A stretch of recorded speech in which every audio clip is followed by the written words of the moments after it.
What's up, you guys? This is Jonny Truelove. Welcome to Wake Up Wednesdays. This is episode 7. And in this next episode, guys, we're going to be talking about how to trust your guidance system, your inner being, or your higher self.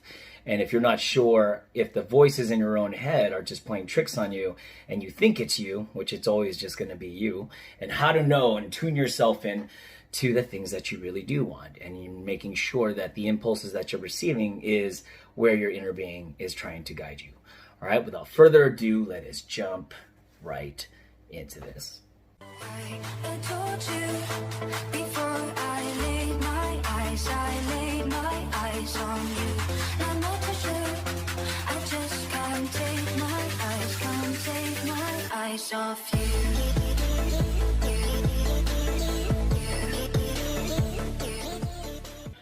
And we're back. So how many of you guys have actually gone through life? Okay, let's say we just gone through life and we look for guidance. Sometimes we look for guidance through mentors or good friends or maybe our own family members just to do what's the right thing. And sometimes we feel like a lot of the times as we go in a direction where we feel like we're not in control, we get scared for our own well-being and we never really choose the decision that we know deep down inside what's good for us. And that's the funniest thing, is because a lot of the times, guys, turning to your own guidance system can be very confusing. And the only reason why is because of the conditioning that we have learned to experience through life, programmed into believing this is what we want. Think of a toxic relationship. Think of what you think you should do as far as a career. Think of the direction and the decisions that you make that you think it's what's best for you. But sometimes when you're going through this path, we feel this little ping inside of us. It's almost like a pressure of resistance. It feels like it's uncertain and we're afraid, and we're very afraid of how things are going to turn out. And that vibration introduces fear. Now, fear is, and that's the weirdest thing, is a lot of the times is the programming and conditioning of what fear is the unknown, because no one really likes to take that risk or go into the direction of the unknown. There's something about the programming, or something about life in general, as our general experience is what we experience in life, just sticking to very familiar things that we do know. It's kind of like going to a restaurant. I always talk about food and use food as an example. It's so easy, but always ordering the same thing every time you go there. It's almost like you know what you're going to get. You're very satisfied, but yet there's so many other things on the menu that taste so good that you never thought you would like, just because we've had a bad experience with those kinds of food in other places we've eaten at. And so we automatically assume that we don't like broccoli, or we don't like pizza, or we don't like chicken. So whatever it is, that programming of where we've eaten from have caused us to make a different decision. So what if I told you there is a way where you can actually trust your guidance and know what's best for you on the inside? And this goes for anything. We look for little small impulses. These impulses are very, very strong. It's almost like you have a feeling you need to do this, or a calling, or a purpose. And to be quite honest with you, I don't know if you guys know this, but I used to be a respiratory therapist for about 10 years. I did this working in ER and ICU. I thought it was, I always like to help people. And my parents they come from a family of nurses. If you're Filipino, you know what I'm talking about. Oh, you're not there, you better be a nurse, marry a doctor. But that's just kind of how it is. But I just didn't want to go down the path of that traditional, that family culture tradition that we all marry nurses or we all stick with our kind.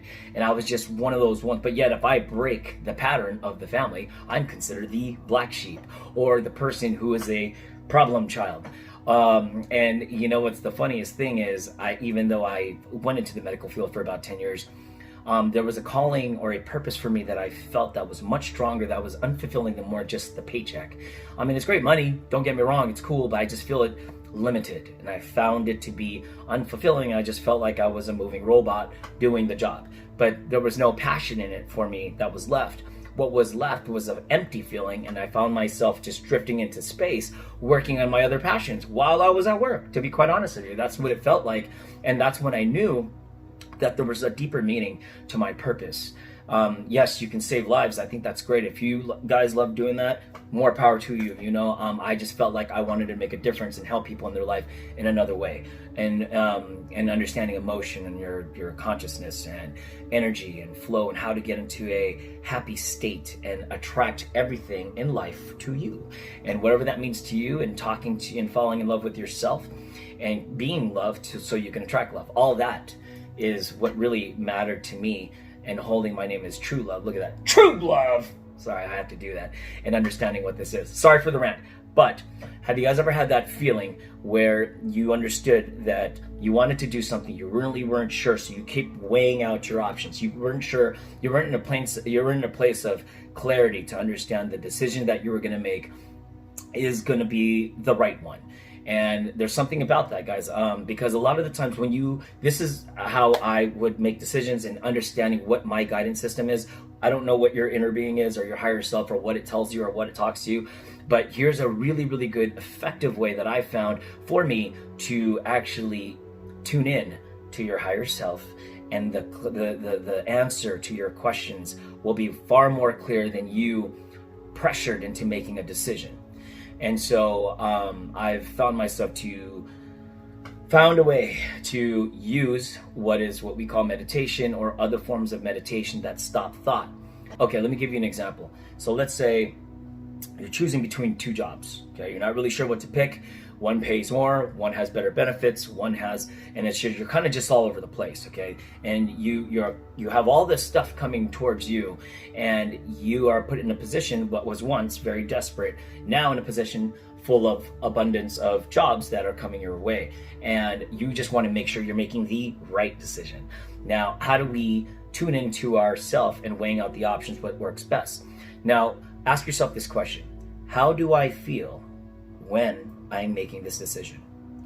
Now, you can have column A and column B with both pros and cons, contrast and all. And you can find whatever you're looking for in each that will solve the problem for you. What I like to do, what finds me very effective, is understanding how you feel when you're making the decision. Let me give you an example. Let's say I had to make a decision on what I'm going to do, and there's a lot of resistance, a lot of pressure into a small amount of time before I make a decision. I always make sure that I focus on a couple of the things that make me happy. So I ask myself, I'm like, Jonny Truelove, I'm like, yes. How do you feel right now? Flustered, confused, pressured, I'm not really sure what I want to do. So then I'll tell myself, okay, well, where can I focus, or what can I do to make myself feel better? And I said, well, I haven't eaten today. So then I'll go straight for food. Now, that could be comfort for some of you, or you can find other things that maybe some of you guys want to go for a workout. I always found out it's best to trust your guidance system when you are in a place of feeling alignment. Now, again, the graph that I always bust out in every video is right here. And you ask yourself, all right, self, how am I feeling right now? And as soon as you get this consciousness of everything that you're feeling, and if you feel anything less than the wholeness of what makes you, which is pure positive energy and pure positive love and high vibrational, then don't make the decision, because those decisions are coming from a place of lack, a place of pressure, a place of resistance, and a lot of confusion, and it's just all clustered and mixed in together. Now, the coolest thing about all of this is also, even if you think you've made the wrong decision, let me just say this, okay? Think about every single bad situation you were ever put in your whole life, no matter what. Think about as far as back as you can remember, or it could be even last week. You're going through a lot of stuff in life, and you just happen to experience a lot of the contrast. A lot of negative emotional things are happening in your life. You could be going through a divorce. You could be going through a breakup. You could have lost your job. You couldn't gotten sick. There's a ton of things why people can feel a lower vibration of consciousness. Now, think of all the times that you have been feeling that way. And you always say, I just want this to be over with. I just want to get this over with. Think about every single time that you're in a bad situation. And think about every single time how it always just works out for the best. Think about that. How you are always, from one situation, that you are always able, knowingly or unknowingly about your consciousness, finding a way out. All right? And that just goes to show you, without even practicing, law of attraction, without even understanding your own energy and how to line up with your source and how to line up with your spirit, you, knowingly or unknowingly, will always make the right decision for yourself. Because we are pure positive energy. We are, again, an extension and a creation from God, source, whatever you believe that to be for you, we're an extension from that. And that is what is the wholeness that creates you in the inside. But if you line yourself up physically with that, then there is no possible way that you will make the wrong decision. Because how would you know what the right decision is if you don't experience what the wrong decision were or was? So you have to experience the contrast and the things that you don't want so you can get all the things that you know that you do want, because you're constantly going to want more. You have an endless, limitless desire of things in this planet that you're going to want to happen and experience in your physical life. And that's why I truly believe is if you want to start tuning in faster and quicker and being more equipped and start exercising this way of lining up with the wholeness of what makes you and your spirit, your higher self, then you will be a lot quicker into making the decisions of the things that you do want with no hesitation, with no resistance, and you'll find yourself a little bit more happier than most people, like I am. Thank you very much. I know it's pretty annoying to a lot of you that I'm always happy-go-lucky. Trust me, I have my days. But you know, again, I've been practicing this for so long that actually not even long, about a year now. But it took the contrast of a breakup and a lot of other things that were happening in my life to understand and be aware what makes me happy now. Not what made me happy before, because that ship has sailed, you know, and you never ever want to go back. The reason why is because it's a place and it's a story, it's a book that you already read. You kind of want to experience more. You want to go on another adventure. It's like you don't want to live in California and stay here the rest of your life. You want to travel. You want to do things. You want to experience different cultures, different foods, different people, right? We're here. Life's short. You never know when, you know, you get called on to be non-physical again. Practice your alignment with your higher self. And I promise you guys, as soon as you can get yourself into a flow state, a place of calmness, a place of, like I always say, if you're not really sure and you got racing thoughts in your mind, use my guided hypnosis meditations that help you, even if you fall asleep. Because I'm telling you, the music itself is tuned into a frequency that will put your subconscious mind in a theta state. So all of the affirmations are uploading in the back of your mind, your subconscious level. And the subconscious level mind is a very powerful thing because it doesn't allow you to think.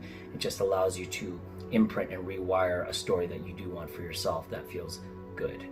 And if you can find a way to stop thought, stop thinking of things that you're not sure of, and put yourself in alignment with the wholeness of what makes you in your higher vibrational spirit, then all will come to you. And the impulses and answers of every question that you ever had for yourself will come to you. All right, we're going to keep this one a little bit short, but thank you guys for joining. We're going to join you on the next one. If you like this or if it speaks to you, don't forget to comment below, like, subscribe. I don't care, but if I can just help at least one person, that's enough for me, because where we're going is just the beginning. All right, let's get it. Team Sexy.